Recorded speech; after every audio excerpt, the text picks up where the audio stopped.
Excellent. Well, here we are. Tonight, I can't believe that we've done 20 of these. It seems only 5 minutes since we started. Our subject this evening is liturgy and gender, as you can see from our screen. So we're going to look at a subject that's both, well, slightly tricky to define, first of all, the concept of gender and what it has to do with liturgy, and also quite tricky to trace through Christian history for reasons that we're going to discover, some of them obvious and some of them not quite so obvious. Now, as I've said, the first difficulty that we've got is defining what we mean by gender. Now, for us, sometimes the word has a sort of psychological overtone, especially today. We reduce everything to this modernist psychological binary. Is it this or is it that? How can we define it? But also this word gender, as we are going to discover, is full of social and political and religious significance. It applies to all different aspects of our lives, sometimes in very, very different ways. So sometimes we seem to be talking about one aspect of gender when we're really talking about a completely different aspect of it. So is it possible to define the word gender very satisfactorily? Do we just mean men and women? Do we mean what society calls masculinity or femininity? Do we mean what politics means when it defines people on birth certificates for the sake of monitoring them in a nation as male or female? There's also a problem here with how the church has dealt with its sort of ambiguous relationship to gender issues.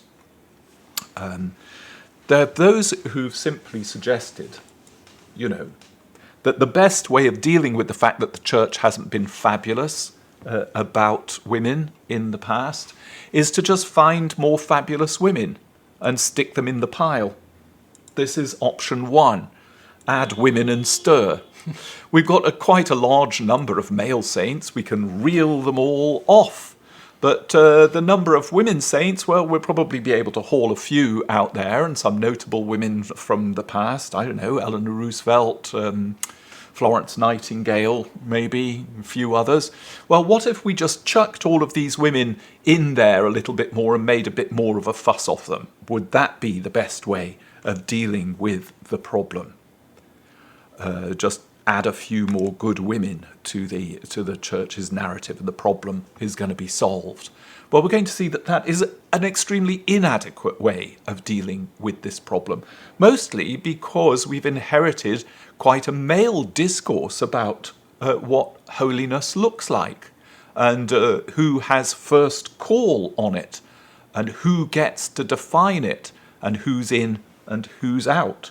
And when you look at the number of male saints in comparison to female saints in the year, say, 1950, you come up with a shocking statistic of 80% to 20%, or thereabouts.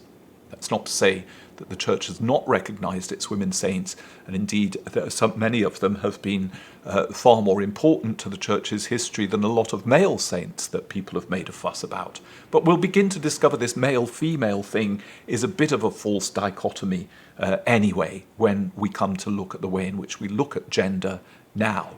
Some of those male saints had very feminine characteristics, and some of the female saints had got some characteristics that we nowadays would hastily label male. Look at Catherine of Siena if you want an example of that, for instance. Or Joan of Arc, for that matter, or a whole bunch of others. The other approach to this is to say, right, I know what we're going to do.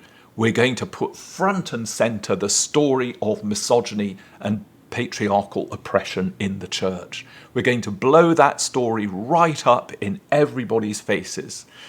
We are going to march on the Vatican. We're going to march on the Southern Baptists. We're going to tell them exactly how horrible that they've been.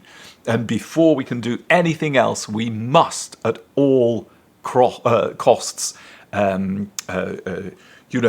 reveal the wickedness of the male patriarchal system.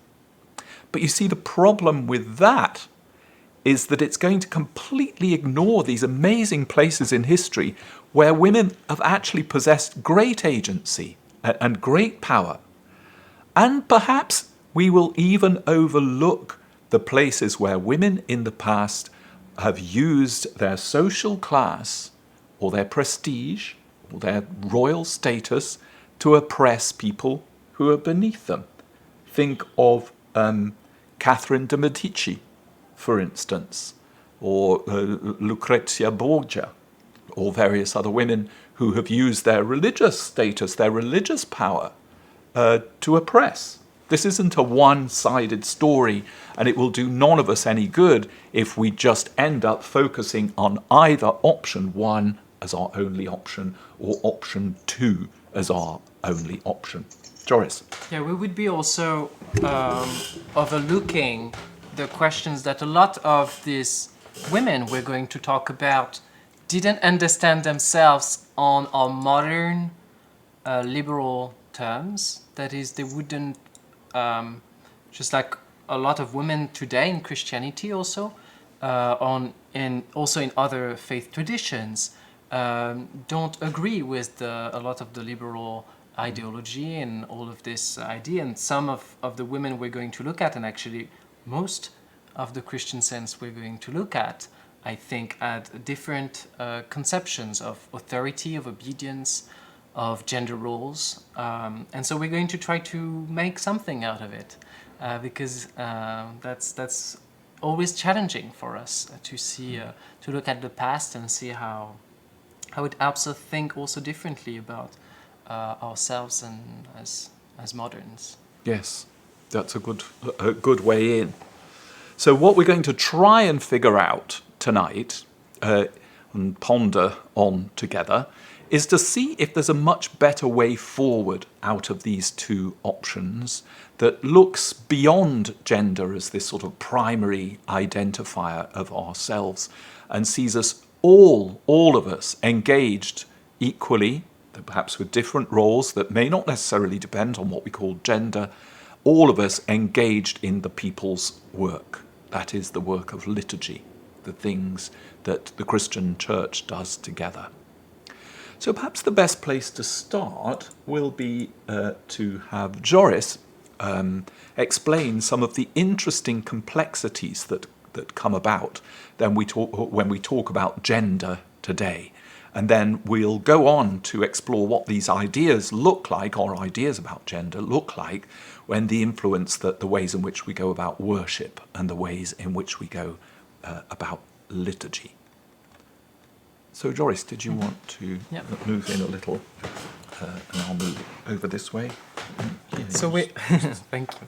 So I'm going to be very schematic. Really, it's going to be a sketch, and to be able to explain very complex questions and very, like, giving an overview of a topic like this, you can imagine that you have to make some form of reductions and steam thing, or really make des raccourcis. Mm-hmm. So maybe one way of looking at it will be to have a look at before the modern move, so the evolution that happened with the Reformations, what was happening in Western society. So you see, it's quite of a very narrow look that we're going to have, a very narrow focus, because it's such a big topic, and we could have a look at so many different experiences of gender, of Christianity in so many different contexts. Because Christianity was not only in the West, it was not only in Western Europe, and even in Western Europe it was a lot of diversity. So maybe a way to give you an idea of maybe the major difference that happened with modernity is to realize that pre-modern societies in Europe, that's quite a broad statement, but like medieval Europe, for instance, was a society that was not so much based on our modern, was not based at all on our modern biological understanding of what sex is and gender associated with this very biological reality that we can know and analyze because also of scientific investigation, you know, like the understanding of the anatomy and how all of this relates to gendering babies and newborns. So you're set in a worldview when you're thinking of pre-modern Europe, that is medieval Europe, for instance, that is very different from ours. It's also a society which is based on a certain sense of hierarchy, which is quite different from the society in which we are living at the moment. And even if there is hierarchy today, it's not working out the same way. So other criteria come into play for, if we want to call it gendering people, but you know that the very category of gender itself is a modern, like contemporary focus.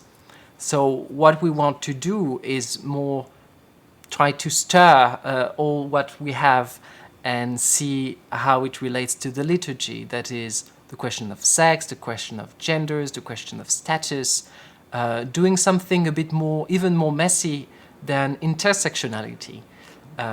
If you're aware of this concept, which is the idea that what we're doing when we're looking at social issues is not only at one aspect of it, that is, for instance, your sexual orientation, your race, your gender, but you have to intersect all of this. So what we're going to do is not only trying to intersect, because it's not only neat, it's not only parallel or intersecting lines, I think, but it's way more messy than that. And that's what we're going to have tried to just raise attention on tonight, all these very fascinating and important questions for us today and in the future, and the directions in which all this goes to. So if you're set in different societies, and like in very different society than ours, pre-modern Europe, your hierarchical status will be really important in shaping also who you are, let's say as a woman or as a man, your consecrated or unconsecrated status.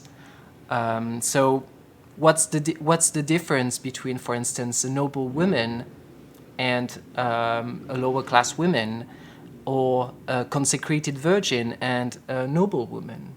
You see, these are so many different statues that it's impossible to summarize it as saying like there's one type of, for instance, medieval womanness.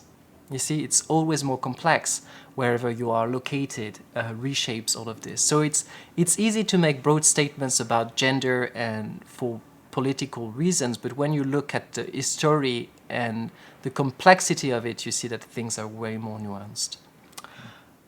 So pre-modern Europe was not split as our society is split between the secular versus religious, but it was more a form of opposition, or if you say tension, not opposition, but tension between something that's profane and something that's sacred.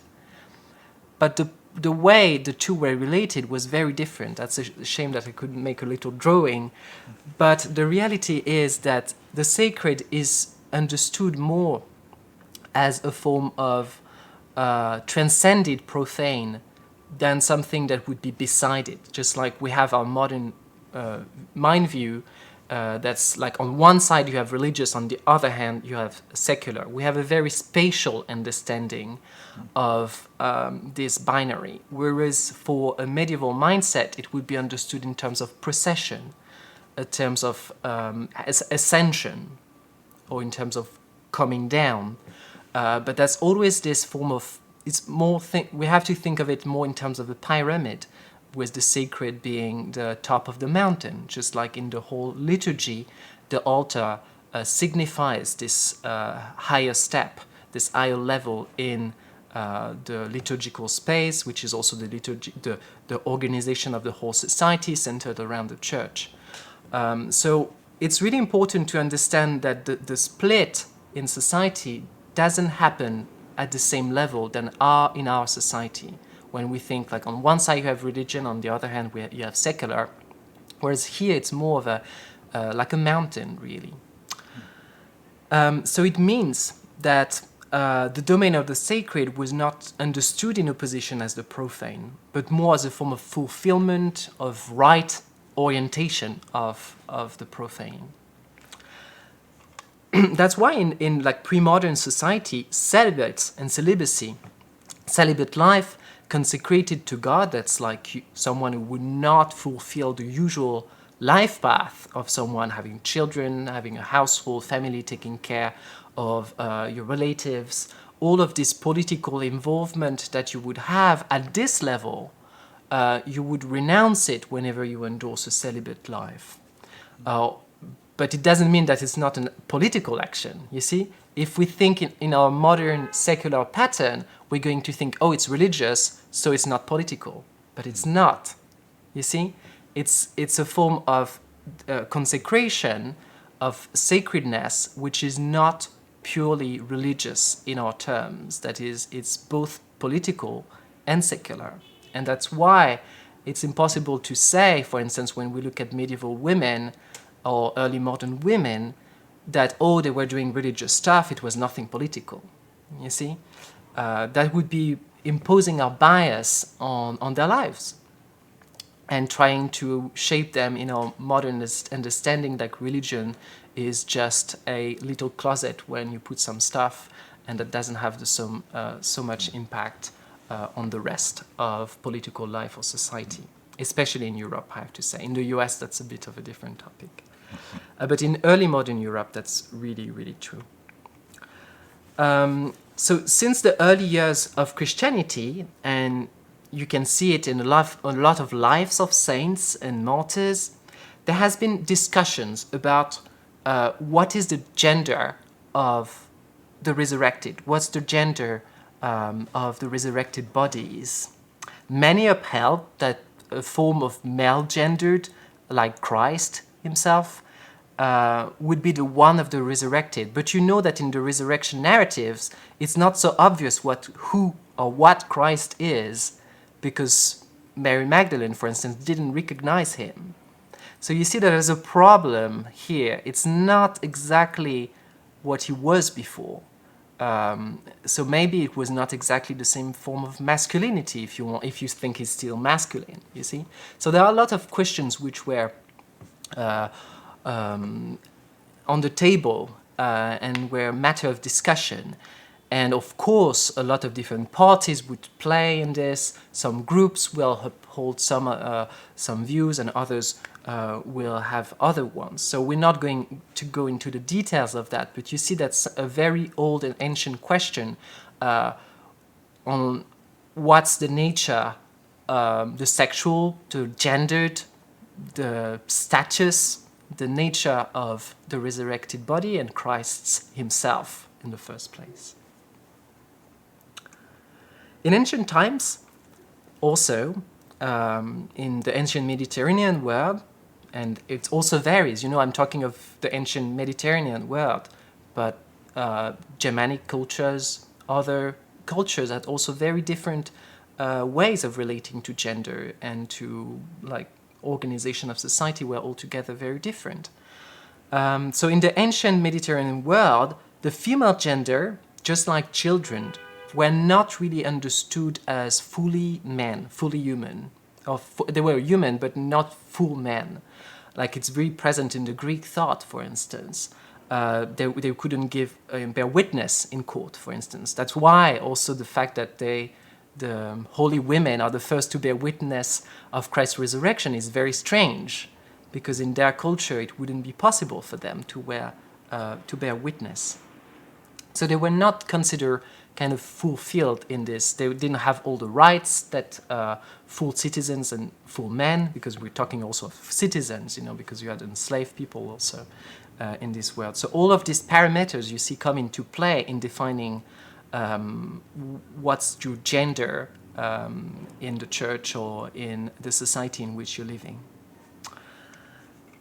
And as a matter of fact, in a lot of early Christian narratives and early Christian traditions that we have, the fulfillment of the Christian life is portrayed as being male.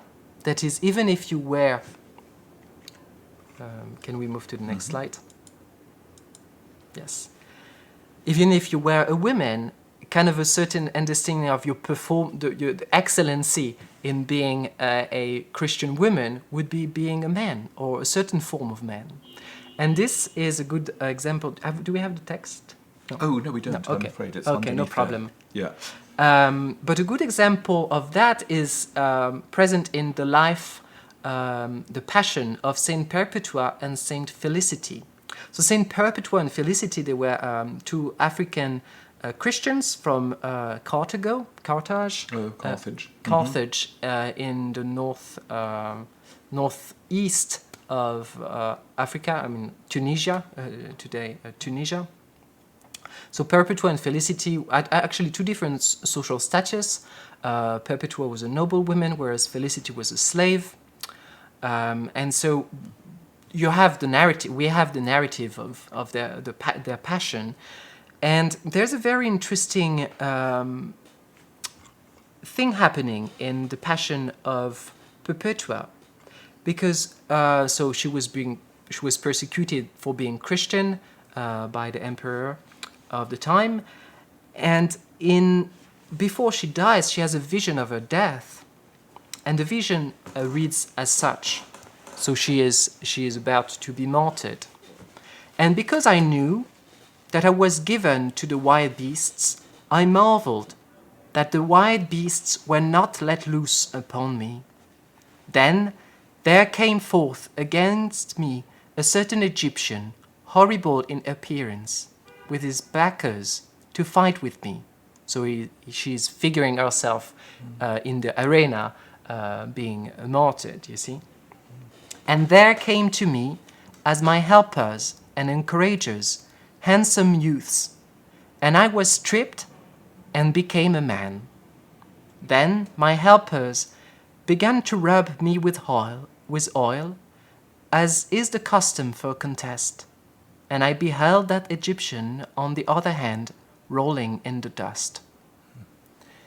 You see that how in this vision that she has of a martyr, the fulfillment of her fight in the Christian way is portrayed or is embodied as a form of masculinity, or she becomes a man, like an athlete on the race, like Paul says. So that's a move that's quite common in Western Christianity, that the fulfillment or a certain ideal of Christian life for women would be becoming a certain type of male. That is not the male like the father of family, but this form of athlete here, or a form of consecrated life that's coming closer to male consecrated life too. So there's reaching a form of equality at some level in that, or which always go through masculinity. So women are never acknowledged for like being female at that level, but it has to go through, because of the mindset of this culture, through a form of masculinity, because you cannot really conceive femininity as being by itself. It's interesting how they used their understanding of biology to justify that. Mm-hmm. So if a couple couldn't have children, it was always the woman who was barren. Mm-hmm. That is to say, a woman's role in conception was simply the soil in which the seed was planted. And if the soil was bad, the seed would not grow. Mm-hmm. There was never anything wrong with the seed. So the man has this extra bit that allows the man actually to reproduce. Mm-hmm. The woman is the receptacle in which the reproduction affects itself. And that's very often the case now with where people really don't mind that the whole board of people who decide on whether or not abortion should be legal are all men. We can see that there's a sort of biological understanding of this that's a hangover from that understanding way back there, at least in biblical times and in the Mediterranean, of the man as the seed planter and the woman as just the receptacle, and how modern biological arguments sometimes run along similar lines, though not the same, obviously. Yeah. I think that's also why the life of martyrs like this are so powerful, and the vision that she has is so powerful, because it's challenging these metaphors that associate, for instance, female with being only the receptacle. Here, Perpetua received this vision of her having this role of a man, of like an athlete on the arena, so something positive, like she becomes these positive things, but she's still herself. And later in the same text, she's referred with feminine. So it's a very strange text. And if you want to read it in extenso, it's really, really interesting, because it's always moving back and forth between genders, because it's trying to explain also, or try to encompass something which is it cannot be contained by all these genders, you see, that we have and that any society has. That is the transforming presence of Christ that helps martyrs through their suffering, you see. So all of this, and that's what we're going to look at tonight, is that all this question of gendering asks the question of all the limitations of our own metaphors, or our own understanding of ourselves. What am I, really? So there are a lot of traditions also that associated, for instance, the Virgin Mary with certain male values. So it's a way of trying to understand this form of like the ministry of what the Virgin Mary is doing, which didn't fit a lot of the standards of certain societies, of the societies. That's why Christianity has been also has reshaped a lot of boundaries in the West and the Mediterranean world, because it was questioning and really unsettling a lot of these gender roles and boundaries and all of this. So that came into play in the life of the church with the rise of monasticism and the role of women also in monastic life. So consecrated life was conceived and lived for both men and women as a type of life that, as we mentioned, transcended our biological gender assigned at birth. So you see that the split doesn't happen at the same level as in today's world, which is so biological that we have come to really, and modernity has really come to separate men and women at this very materialistic and biological level. So it will make so the consecrated life.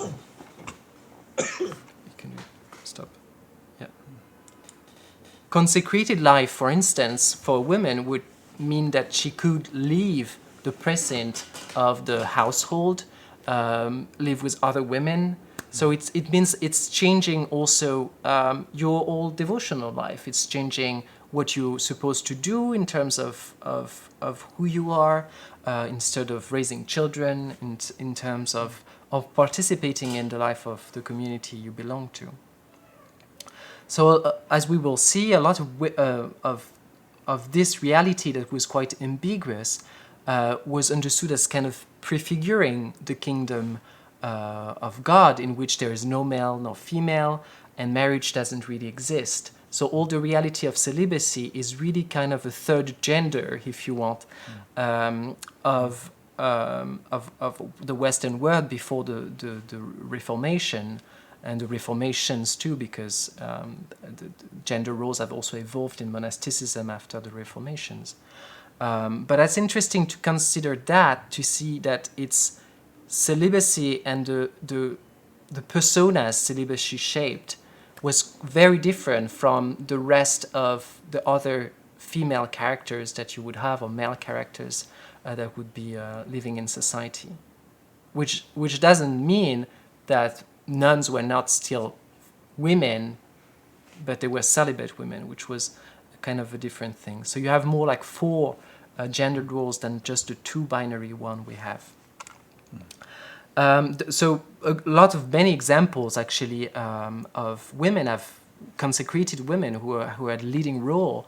It's quite interesting to have a look at leading roles comparable to male clerics, such as martyrs like Perpetua and Felicity, abbesses like Hildegard von Bingen, we may come back to her a little bit, or saints, very famous saints like Saint Geneviève in Paris. But all of this said,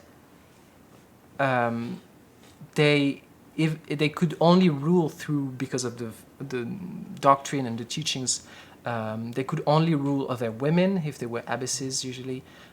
Some examples of mixed monasteries, but usually they would only be able to teach women, just like a lot of early Christian texts or letters, letters from Peter talk about that, how women are only to teach women, for instance. And so a lot of the positions of priesthood, for instance, or consecrated positions that implied a kind of identification with Christ, through the institutionalization of the church, was not considered fit for women. Whereas you could see that in some texts, like the narrative of the Passion of Perpetua, this move could be done, you see, and a lot of other figures in the New Testament were actually understood as apostles, like Mary Magdalene or Mary herself, which played such an important role and is really one of the most important figures in the Christian tradition. So here's it's a picture of Saint Geneviève. Do you want to talk about that? Or? No, I don't think so. Okay. No, I'll come back. So a lot of women also had liturgical functions, although they were not properly priests or bishops. You can see it, and that really developed in the, I would say, really in the modern period. You see a lot of women who tend to have political roles that are also overlooking churches. So here, Saint Geneviève, who had a very important role in the Church of Paris and protected the city from the invasions of the Huns. And another good example of women having a role in shaping the liturgical life of the whole country is Marguerite de Davar. Here you see her. So she was a patroness. She is a patron. A patroness. A patroness. So she gave a lot of money to different artists and at the court of the Kingdom of Navarre in South France, which was at the time its own independent country. So she supported the Reformation movement in the Roman Catholic Church. She didn't want to split like Luther did, or other movements at that moment wanted to do, but she wanted to foster some form of reformation in the church. If you follow us at Saint-Esprit, you probably, at the beginning of the pandemic, we read a little bit of Heptameron, where you see all of these questions of gender, of female voices, different type of voices, because you have religious women, you have non-consecrated women, also talking in these dialogues that we read, which is a collection of short stories which are very, very haute en couleur, and really, tease all of these questions, and you can see how this is a complex question that cannot be just reduced to biological gendered roles. So Marguerite de Navarre supported, for instance, Clément Marot, who was a poet, and he was the one who produced the famous Psalters for the Reformed Church in Geneva and in Strasbourg. So here you see like one of the first 50 psalms translated by Marot. And she was herself, Marguerite de Navarre, a poet, an author. She composed different pieces of Christian poetry. So women at that time also had some form of, strangely enough, very important political roles in the organization of the church, like Elizabeth. Maybe Nigel will tell us more about Elizabeth's role. Yes, I think, one of the things that people think of Elizabeth I as the great Virgin Queen, the one that sort of brought peace to England, who sort of defeated the Spanish Armada, that set the tone for a balanced religious approach of the kingdom. But before her, there was Mary Tudor as well, who had a similar effect on the political and religious life of the nation, having turned her back on the advances made in reforming religion in England by Henry VIII's son, Edward VI, and Mary Tudor turned everything back. It's interesting that these two women were instrumental in moving the Reformation in both directions. So the one that we tend to remember more is Elizabeth I. She actually made some liturgical revisions also based on this desire to maintain some sort of stability within England around these Reformation questions, by allowing things like wedding rings and candles on the altar, and making sort of concessions to the Roman Catholic side, and concessions also to the Protestant side too, and all the while maintaining the air of the Virgin Queen, this sort of mystical appeal perhaps to some of the very strong traditions that were present in Europe at the time, who saw consecrated virgins as a sort of fourth gender, and maintaining that aura of holiness around that, because of her role as the head of the Church of England. I'm going to talk for a little minute about women in the Middle Ages. And before, as you can see, this isn't the Middle Ages at all. We have a tendency to believe that women were more or less written out of the liturgical life of the Church for much of its history. When we think of the liturgies of the Church and who was in control of the liturgies, we normally think in terms of priests, deacons, bishops, monks, maybe, with a little space left for nuns somewhere in this idea. Now, we've got a vague notion based on some of the paintings that you can see in the catacombs in Rome, that their liturgical role, women's liturgical role in the early church, was far more significant and far more important than it became later on. Here you can see a recently renovated fresco in the catacombs in Rome of a woman praying in a priest's robe. This picture has been known for a very long time. It was recently renovated, and there was a sort of theory online that said the Vatican had hidden this picture, which was not at all the case. It has been there visible for all to see. The Vatican actually renovated it so it would shine all the more in its beauty, as you can see here, with her arms outstretched and the doves flying either side with the olive branches. But it's not entirely the case that women disappeared from liturgical history. We can probably think of very many important women saints of the Church, even if, as Joris has said, they weren't bishops or priests or deacons. They nevertheless played a really, really important part in the evolution of the Church's liturgy. I'm going to take a quick look at that now. The first example I wanted to look at, here's somebody that they sometimes believe to be a woman bishop in the Byzantine tradition. Let's look for 1 second at this lady. This is Jeanne de Navarre, once again from Navarre in South France. This is her extraordinary book of hours, requisitioned, stolen by Goering, actually, during the Second World War. It belonged to a beautiful abbey in Brittany that still has a claim on it that has not been settled by the Bibliothèque Nationale, which is where it finally ended up the Rothschild family were compensated for its loss, but then claimed ownership of it after the Second World War and tried to sell it at auction until they decided that it's actually what had happened was that half of the Rothschild family didn't know what the other half had been up to or what they'd done. So now it's in the Bibliothèque Nationale. But the reason that we're looking at it here, look at this wonderful picture here.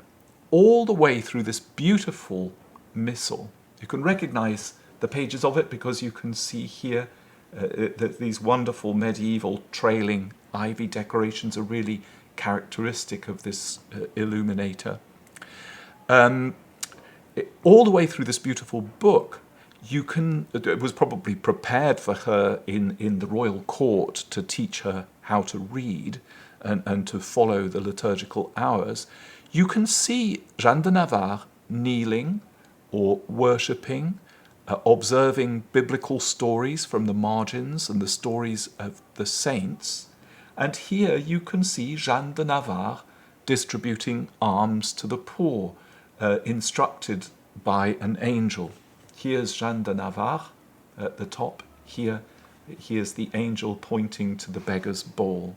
We'll see in a minute what an important part women have played throughout the Church's history in almsgiving and how closely related that is to the oblations at the Eucharist itself, the offering of the gifts. This isn't just Lady Bountiful, Lady Charitable taking jam around to the benighted poor. This is a liturgical act in itself of feeding the hungry, clothing the naked, visiting the prisoner. Here's another wonderful example of it. Here you have the Annunciation clearly up at the top, with the angels here singing in the attic. And in the first line of it here, we've got Jeanne de Navarre reading the story of the Annunciation in this little illuminated part. So you can see she's folded as a worshipper, as a liturgical participant in one of the most important liturgical books of the Middle Ages. And very often these wonderful books of hours were prepared in the royal court, admittedly by male technicians and male scribes and male illustrators, but they were prepared for the women of the medieval court. And sometimes that's an explanation of why in the margins you will find lots of whimsical pictures and little tiny details that tend to us to be somewhat surprising. But actually, if they were written to teach children to read, you can see why some of these wonderful little pictures might be there to capture their imagination and interest during a difficult lesson or other. So the overall impression of this remarkable book, and it's worth looking up, is to sort of introduce us to a very gendered form of liturgical devotion over several generations, actually, because this book was passed down through the female line of the descendants of Saint Louis, the King of France, right up to about four generations in. There are, in fact, and this, it really does go without saying, far more text relating to spirituality or the Church's worship, the Church's liturgy, written by men than by women. And some people have estimated, actually, some scholars have estimated, that no more than about 12 or so texts written by women on the liturgy will survive from the first 1,000 years of Christian history, which, given the number of documents that survive penned by men, is quite an extraordinary statistic. But you see, the same thing goes for eunuchs, say. How many texts do we have about liturgy written by eunuchs, or recording how eunuchs might have worshipped? The answer is 0. How many texts do we have recording the way in which male serfs worshipped? The answer, once again, is 0. The reason I've got this little picture here, this is once again from the Hours of Jeanne de Navarre. You can see here the shepherds up top. Here's the little sheepdog on the right-hand side and the sheep. Here's the angel announcing up here. Here's a shepherd with his little reed pipe. But at the bottom here, we've got a bunch of ordinary medieval chappies dancing. You see the relevance of the two? That you can read a sort of liturgy into this page. The peasants dancing are not there to give a sort of Christmassy feel to the page, but to say, here we're rejoicing at the nativity of Christ, just like the first shepherds heard the angels singing, and here they're dancing to the angel's song at the bottom of the page. So there's much to be read into these books of ours about liturgical practice, even about those who remain silent.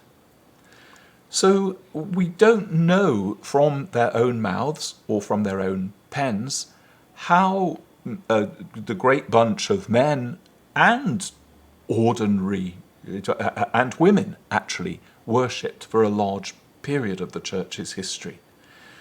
We'll actually probably not find many written sources that show us how priests in rural areas, say poor areas, went about liturgical life, or how they saw the role of men or women in their own little communities. Hardly anything survives from there either. They all survive from the great medieval monasteries and universities and cathedrals. Very little survives outside that quite closed group. And when we say that most of the sources were written by men, maybe we should also ask ourselves, what sort of men? What sort of men wrote these things? Did the Church's notion of a gendered episcopacy or a gendered priesthood include absolutely everything that we mean when we say male or masculinity? What sort of masculinity can we see here, for instance? What are these men up to? How well are they represented in the liturgical notes created by a certain sort of man? The question that we're posing here is a question of what we mean by gender and who gets to define what we mean by gender. So that even for an ordinary man, if that's how you want to put it, or an ordinary woman, we know far less than perhaps we hope we know.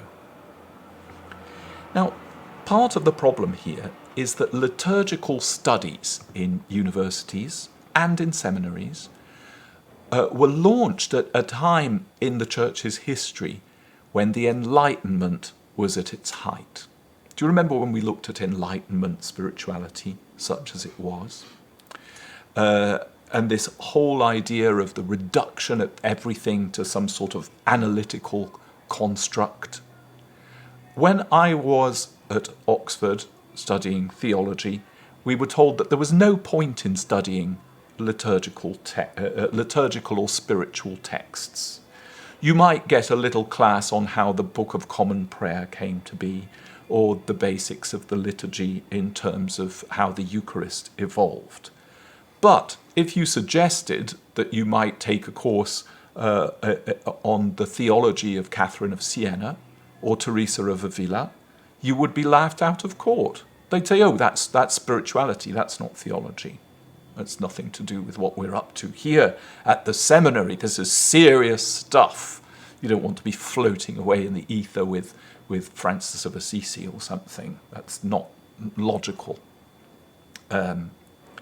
So this sort of thoroughgoing and really abstract analysis of the liturgy in a really academic environment marginalized not only the people who were actually doing liturgy. This is the irony of it. You know, you're there learning in a seminary how to become a priest, and then you've got to go out and do the liturgy that those people teaching in seminaries and universities have just denigrated for you. and told you that it's not where the serious action is taking place. Doing liturgy is a fool's job. Well, actually, this is a real hurt that academia has done to the body of Christ. They're beginning, perhaps, to take it more seriously now. Would you say so, Joris? I think if we talk of Protestant academia, yes, it's totally Yeah, true. yeah. Different traditions like Roman Catholics. Yes. And different or. So this Orthodox. dismissal of the experience of the people of the body that make up the body of Christ included not just men who wrote about spirituality or certain forms of the liturgy. It also included women in convents or extraordinary women like Hildegard of Bingen, for instance, who, in her reflections, has an incredible insight on the Eucharist, on the meaning of the Eucharist and what it's for. Here she is in a trance, writing on a wax tablet from her own hand, I believe. This is part of her showings, or visions, I think she called it.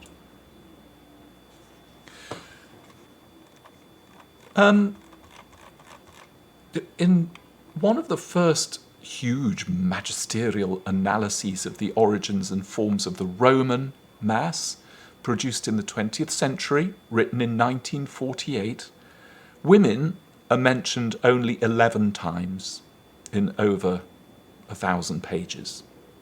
But mind you, men who are only men don't make much of an appearance in that book either, since priests are viewed as having a sort of gendered particularity of their own. They're not men, they're not women, they're clergymen. It's a sort of separate sort of category. Now, another part of the problem is probably expressed a little bit like this. We looked at this question a little bit when we asked ourselves the question, when is liturgy not liturgy? How do you define liturgy? Are private prayers liturgy? Are private devotions liturgy? Are little blessings liturgy? Are processions liturgy? You can see a procession here on the death of a queen, I believe, where we have a lot of monks involved, but we have some nuns involved too. Here's another example of a medieval procession. Whoops, I'm losing my mouse here. Hang on. There. Sorry about that. So all liturgical practice, and this is something that's come through time and time again as we've gone through this course, all liturgical practice is deeply human. It's part of our way of understanding and living in the world, just like eating is, or exercising is, or singing is. All of these things are not the special province of one gender or another gender, however we want to construe that definition, however we want to define our terms. Liturgical practice is a universal human instinct. If it wasn't, do you think that the nations of the world would have appropriated it to celebrate their national holidays or commemorations? They're full of liturgy. The inauguration of a new president, full of liturgy. This is a natural human instinct that we're talking about. So these liturgical practices, say, of praying or blessing, are just as much part of the liturgy as these so-called grander manifestations of it, like the Eucharist or an ordination service. So there's a whole network of practices around the liturgy to which women and ordinary men have always contributed, even if their contributions have not necessarily been written down. So our understanding of what liturgy actually is needs to be a whole lot more comprehensive than it probably is at the moment. It should include not only these key sacramental rites that we're talking about, like Eucharist and ordination and baptism, but other rituals as well, things like processions or blessings, domestic liturgical practices like saying grace before a meal or before going to bed, feasts and fasts. And this what I have to call the male academic focus on liturgy as a sort of strictly mental discipline has really impoverished the church and blinded it to these sort of multiform and innate liturgical practices of a multitude of classes of person, including anybody who might be defined by sex or gender. All of us do liturgy, no matter how we define ourselves or no matter how other people define us. So the result of this is that it isn't as if women only started to contribute to the liturgical life of the church after a hiatus of 2,000 or so years when they began to be ordained again as bishops or priests after that practice ceased in the early church. So, even though we know relatively little about the role that women played in the very earliest church, we can say a few things with some certainty. Women, in fact, were the first witnesses to the resurrection.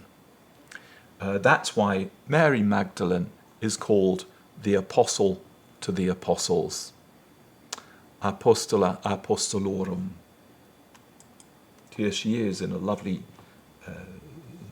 illustration here, teaching the apostles. Here's Mary Magdalene on the left, in a wonderful liturgical robe, I might add, and here are the apostles on the right, including those who wrote Gospels. So once now we've said that, we can also say, of all the figures in the New Testament, with the exception of Jesus, Mary, the mother of Jesus, has had the largest impact on the church's liturgies through the centuries. Not just through the naming of churches and cathedrals, all the way up to the forms of prayers that are used on her feast days, on priests' understanding of their own priesthood, including women priests and bishops, who see themselves, and as we see ourselves, as bearing Christ to the world, just as Mary did. So here is Mary on the left interceding for all God's people. Behind the doors, behind the iconostasis, in the classic priest's position here. This is an echo of the iconostasis in a Greek Orthodox church with the doors down at the bottom. It's a very moving icon. And here a more Russian depiction of the same thing with the cloak of Mary, the mother of the church, the great ark, as we discovered a couple of weeks ago, gathering all of God's people in her embrace and bearing Christ to the world. So she's often depicted also in priests' robes, as the first person to offer to humanity the body and blood of Christ. So you can see this beautiful picture there, and here again, Mary, see, she is wearing the priest's robes here, both on the left and on the right. We also see from the Bible that women deacons and leaders of the earliest Christian communities are testified to in the letters of Paul. So we will come back to one of the specific references to that in a minute. Women have played, as Joyce has already mentioned, he's even mentioned the lady on the right here. This is Hilda of Whitby. Both of these are mitred abbesses. As you can see, they are carrying the symbol of their office, which is the crozier in both cases. Here on the left, a more Russian style. Here on the right, the more Western style. And you can see here, Hilda of Whitby is surrounded by the heads of the bishops that she educated. All 5 of them there. She was a great patroness also of Anglo-Saxon music and Anglo-Saxon Celtic tradition in northeastern England, and was made an abbess, a mitred abbess at that, for for her testimony and her work. You will see women teaching prayers to children. That's where I learned my first prayers, not at Sunday school, not at seminary, thank the Lord, but my mother taught them to me. The role of women as teachers of the Christian faith can't be underestimated.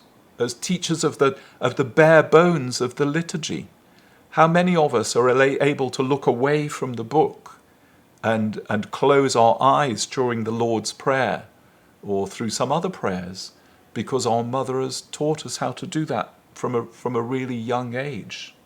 That brings the liturgy alive in extraordinary ways. Here's an interesting story. We saw earlier on that women have been involved in charitable work as a liturgical contribution too, when we saw the hours of Jeanne de Navarre. Women also, in the whole history of the Church, have played a crucial role in fundraising. And let's not underestimate this contribution to the liturgy. Many a minister has been forced to give up his position at a church because the women refused to contribute to his salary for one reason or another. The liturgy ground to a halt, quite properly, in my opinion. Here you have a picture of St. Thomas's Church in Providence, Rhode Island. It's on the National Registry of Historic Places.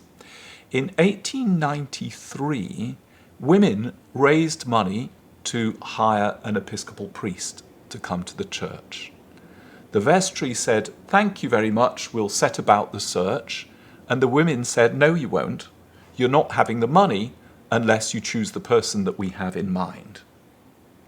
So as you can see, this may be because there were very few other ways for women to exercise their authority in the church, but without that work, without that contribution, without that engagement, the work would not happen. And once again, the act of giving, the act of mobilizing giving in churches is also an act of liturgical engagement. All things come from you, and of your own do we give you, we say at the prayer of the offertory. Here's another interesting fact that people tend to overlook. The invention of the concept of parish life was an achievement of women. In the 1800s, 1700s, the 1700s and early 1800s, churches were halls in which the liturgy took place. People would come to them for births, marriages, funerals, the Eucharist and prayers, and they'd toddle off home to their Sunday lunch or some other dinner. Women domesticated the church's space. They formed committees, they formed altar guilds, they formed, cleaning teams, missionary groups, and they said, we need a space to do it in. Women have altered the course of church architecture so that churches no longer became to be seen as sort of an isolated hall for worship, but had meeting rooms and bathrooms and reception rooms and kitchens and offices attached to them, in order that parish life should not just be a chilly service in a hall, but something that engaged every part of people's life. And it's thanks to that movement that some of the modern movements of table church and the integration of the worship that happens within the hall and the receptions that happen, it's thanks to all of that work that modern liturgical innovations around what is church and how is church done have been able to take place. Did you want to add something to that, Joyce? Yeah, no, it's very important, and we'll discuss that a bit further when we see of how the role women and also youth has played in the church has really expanded and broken the very clerical understanding of the church that was inherited from the late medieval period, and the Protestant understanding of the pastorate as coming from a very academic place that is only male, trained at the university in these university settings. And the site, and that's really what is all interesting about what we're talking about too, is that it's the incarnation of the Christian faith in the parish that really broke through a lot of this clericalism. Absolutely. Yeah. Yeah. And that's also like leading to a lot of transformations, and you can see also the difference between different Christian churches have different ways of engaging with this parish life too. If you are in France, for instance, in traditional Catholic parish, there will be not so much of a parish life like this, because the model is still more of a like church in the middle of the village, and there is not so much of a life and adjacent buildings like this where people gather and chat and live and teach together, read the Bible, because there's not so much of this culture also of reading the Bible, of teaching, all of this. But the role of women that we've seen and that we'll continue to see is really important in catechism too. And the role of women in teaching the catechism in the Roman Catholic churches is really important, and also in most Protestant churches. Yeah.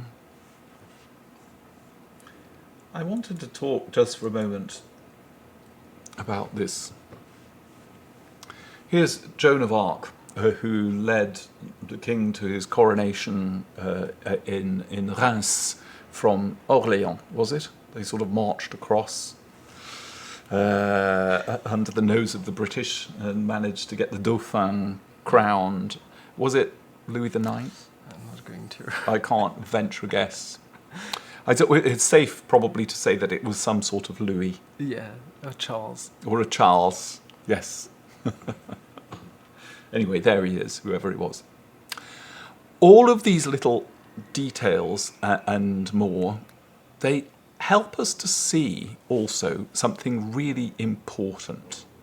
And that is, the church hasn't always seen the term woman as a sort of primary and stable marker of identity. Neither has it seen the term man as a primary, stable marker of identity, because there's very often been an adjective attached to it, a consecrated person, an ordained person, a person who might do this and might do that, or might be better at this particular aspect of the church's life than at this particular aspect of the church's life. God's people, at their best, they see these gender markers of male and female as sort of unstable, because they're always shifting, you see. They're always shaped by certain other markers of difference, not just male and female, but markers of status or markers of ethnicity, Jew or Gentile, slave or free.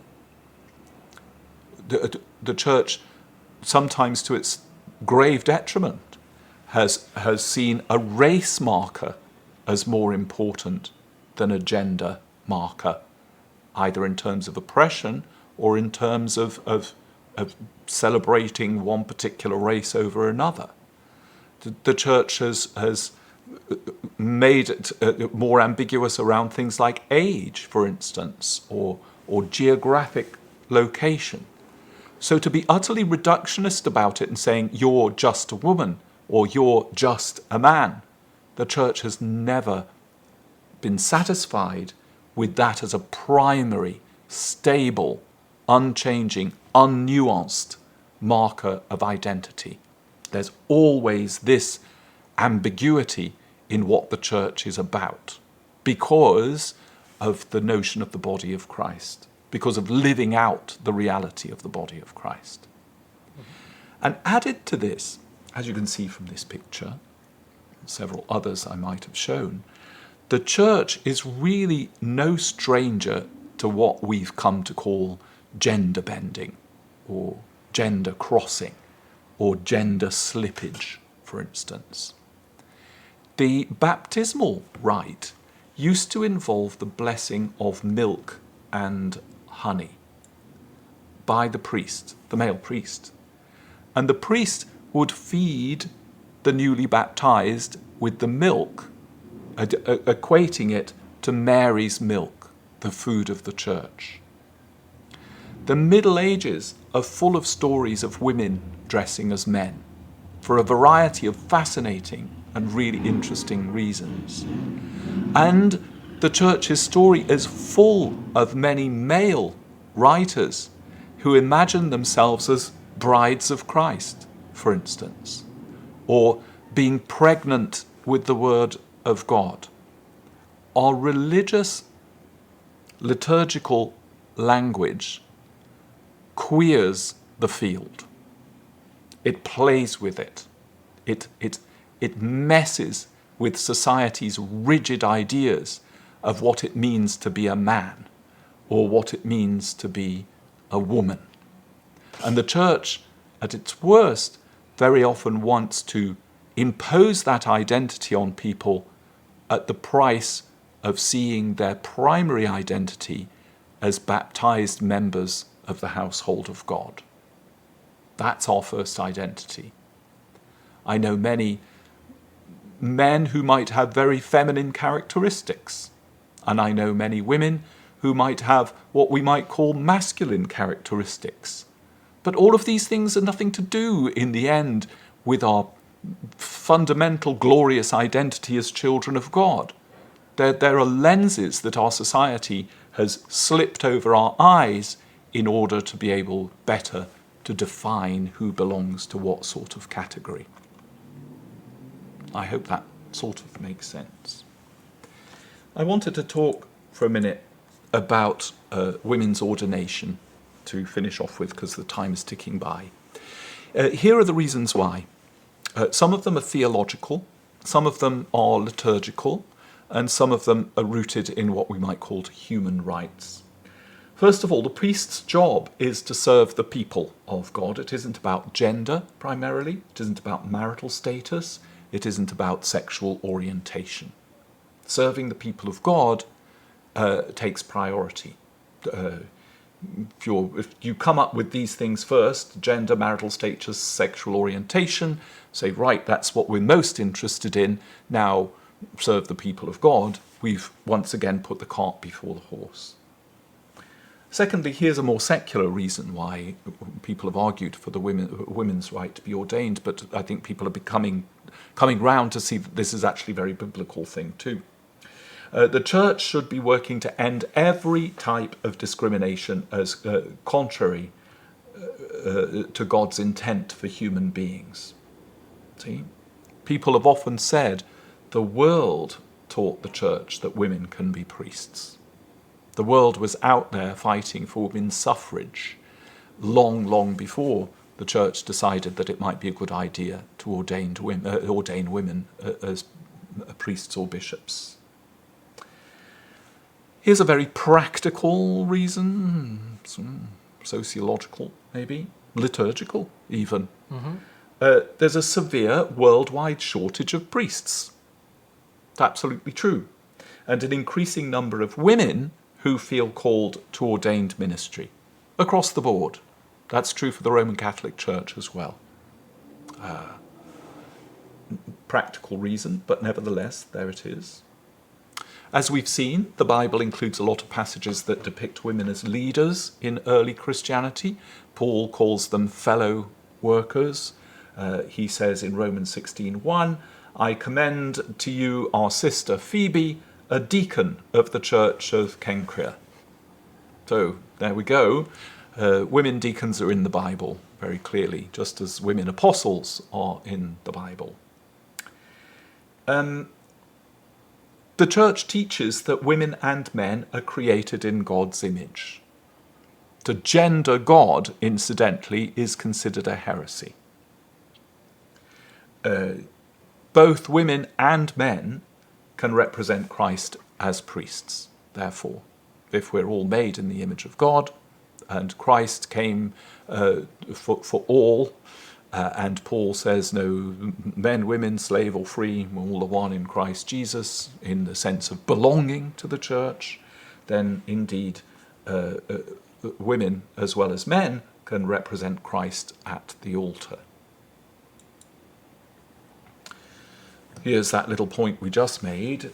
Through our baptism in Christ, our primary identity, the distinctions between women and men disappear, so women should be able to answer God's call to priestly ministry. This is taken from Paul, a verse that's sometimes taken out of context, but at the heart of what Paul is saying is that your primary identity now is as a person who belongs to the community, the new creation that has been made possible through the death and resurrection of Christ. These distinctions have ceased to be of importance given our new distinction. That's fair, isn't it? Yeah, I think it's linked to the death and resurrection that happens in baptism, that's creating and making us shine in a new light that's not fully understandable by the world, the categories of the world, and that's why Mary Magdalene doesn't recognize Christ. Doesn't, yeah, you see, like you cannot really gender whenever you're resurrected, and that's what transpires in the call for Christian life, that you're escaping from categories or reductions that the powers are trying to work upon you. This final point is becoming more and more evident since the ordination of women as priests, deacons and bishops. Women, priests and bishops bring a crucial part of humanity to the table. That's quite literally to the Lord's table. And without that, the church in the end is going to be impaired. Now here's why I mention this. When I was first ordained in the Church of England, women didn't have access to ordination. They could be lay readers and a certain sort of deacon, called a deaconess, to separate it from what men were able to become. But that was about it. And there was a long and bitter fight in the Church of England over this. Several priests I knew actually left the Church of England to go to Rome, although many of them decided that wasn't their cup of tea and asked to come back again after a little while. And I remember when the vote was happening in Lambeth, well, there was a vigil the night before at Lambeth Palace that I went along to with JB, and we prayed in front of the doors of Lambeth Palace. The next day I took my car from Tottenham down to Church House by Westminster Abbey, and I got the radio on, and there was a live report of the vote, and they said it's just been passed. Women can be ordained in the Church of England. And we were just driving past the front gates of Synod House, and I said to JB, get out and start cheering. I'm going to park the car. So I joined him a little bit later on. It was a moving movement, mostly because it seemed to be healing of some of the discourse that had taken place that had been quite damaging to the church. There were those who said, you can't ordain women because of menstruation. You can't ordain women because you might as well ordain a pork pie if it's just a matter of waving your hand over something that is not ever going to be legitimately a priest. You might as well do it to a bottle of Coca-Cola. So the polemic around the discussion was quite poisonous, and I saw the fallout of that very often in the damage that has done, even to those who went through the process of becoming a deaconess and then ended up being ordained a priest in the church. Women, friends of mine, who are, some of them are coming up for retirement now, but they still bear the scars of that hurtful debate. So the fallout from this then goes something like this. When women were first ordained in the church, either as bishops or priests, and many of them will say this, and I'm sorry we don't have a woman here to tell that story from a priest's point of view, they said, we feel that we've got to do everything that men do, but we're under scrutiny, so we've got to do it better. So I've got to preach better. I've got to celebrate better. I've got to chair a meeting better. I've got to deal with the politics of the church better. I've got to individually pastor people in my care better. We've got to show that we're up to the job. And it was not possible in that climate for many women to come forward and say, hang on a minute, it's not a question of doing what men do, but doing it better than men. It's a question of bringing something to the table that is currently not there. That is, challenging some of the very secular roots of our very notions of gender and sex and sexuality. What does it look like when you shift the pieces here? And what new, authentic, beautiful insights can women bring here to this story, instead of just saying we've got to do what men have already done, but we've got to do it in a better way. And that is still happening in the church. I hope that the days are starting to wane when women, priests or bishops, are judged more rigorously or harshly than their male colleagues might be. I know for certain that some male priests will not reveal their salaries to the national church because they want to sort of protect them, and that women priests and bishops in the church are paid less than their male colleagues. That's why I think it's really important that all of those details should be out there. Otherwise, how are women going to fight for equality if they don't have the information? So my salary should be transparent for the sake of my women colleagues. So you see, there are still some things to be played out here, and it's going to take time. But one of the things that I think we can certainly observe with conviction is that this debate is not over, and the fact that men and women are now open to be ordained is going to shift the parameters of the debate of what we mean when we gender people. You're too masculine for a woman. You're too feminine for a man.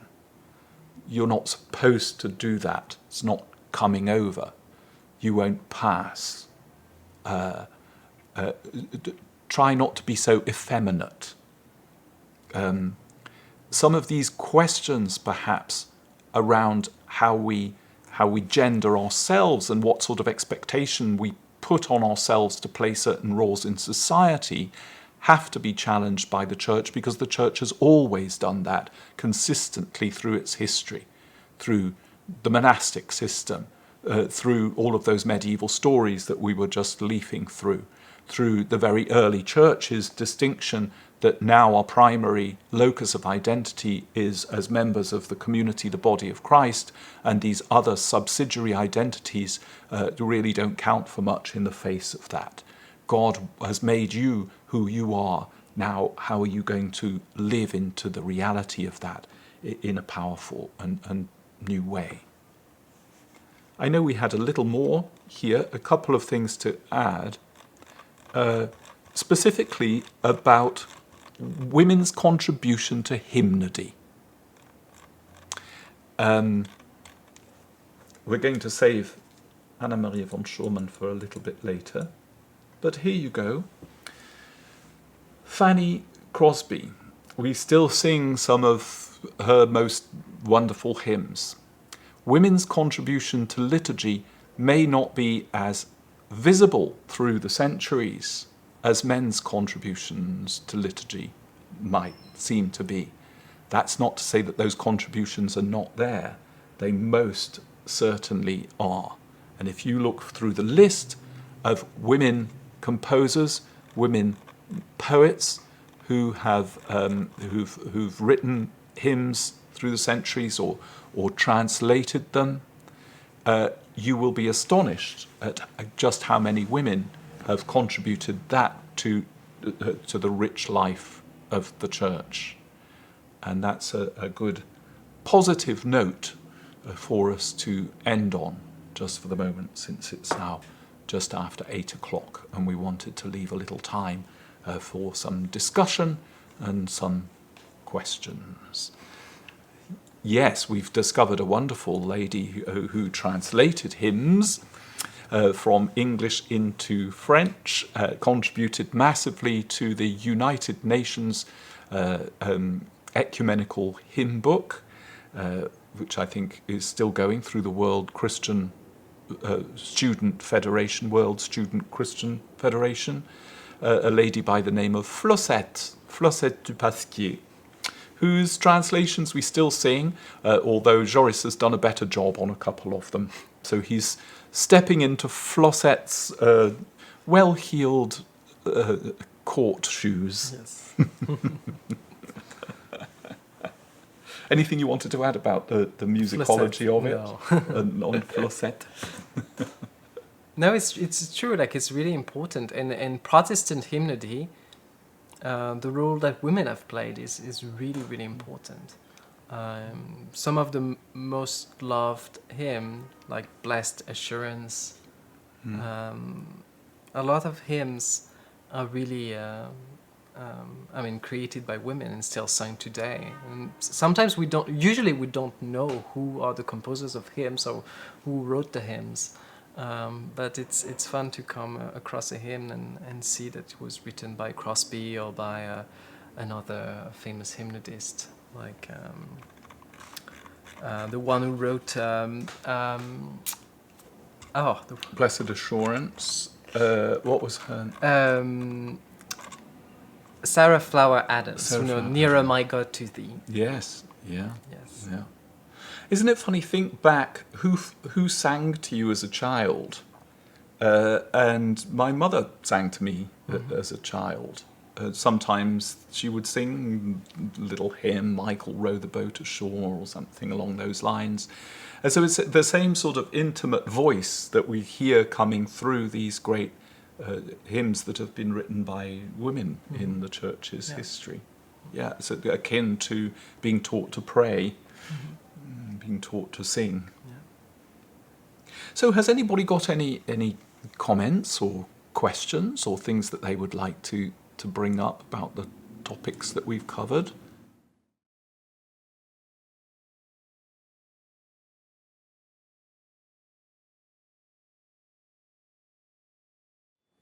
Well, time is ticking on. I think we'll ask Joris to say a prayer for us and then we'll say good night. So, Joris, have you got something in mind? Ce n'est pas nous-mêmes, mais Jésus-Christ Seigneur que nous proclamons. Quant à nous-mêmes, nous nous proclamons vos serviteurs à cause de Jésus. Car le Dieu qui a dit que la lumière brille au milieu des ténèbres, c'est lui-même qui a brillé dans nos cœurs pour faire resplendir la connaissance de sa gloire qui rayonne sur le visage du Christ. Bénissons le Seigneur. Nous rendons grâce à Dieu.